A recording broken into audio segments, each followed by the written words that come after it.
আজকে আবার একটি নতুন ভিডিও নিয়ে এলাম। তো আজকেও একটা হেয়ারের কাজ নিয়েই আসা। তো আজকে হচ্ছে স্ট্রেটনিং নয়, কারণ আমাদের ক্লায়েন্টের বয়সটা অনেকটাই কম আর তোমরা অনেকেই একে চেনো। ইউটিউব চ্যানেলও আছে, 2,30,000 ওর সাবস্ক্রাইবার। বুঝতে পারছো, সেলিব্রিটি লেভেলের একজন এসছে আমার এখানে।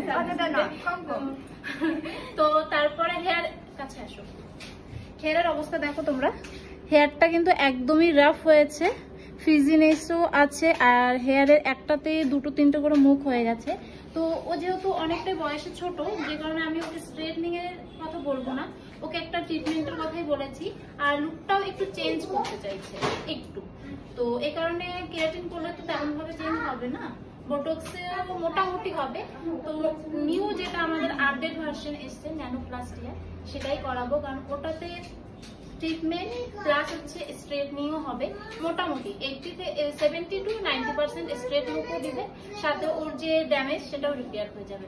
তো কাজটা তো শুরু করতে হবে, করি, তারপরে লাস্টে দেখাচ্ছি যে রেজাল্ট কি এসেছে।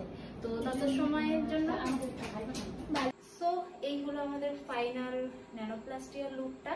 তো আমি বেশি কিছু বলবো না, ক্লায়েন্টই যা বলার বলবো। তো বলো। আমার তো অনেকটা বেশি ভালো লেগেছে, যতটা ভাবিনি তার থেকে অনেকটা বেশি ভালো হয়েছে। মানে এতটা এক্সপেক্ট করিনি আমি, মানে ভেবেছিলাম হয়তো ন্যানোপ্লাসটাতে নর্মালি আমি স্ট্রেটিং তো করাবো না, বাট এইভাবে পেয়েছি, মানে স্ট্রেটিং থেকে কম না, ওরকমই লাগছে যে আমি স্ট্রেট করিয়েছি চুলটা। অনেকটা সুন্দর, ভালো লেগেছে অনেকটা। Thank you so much. Welcome.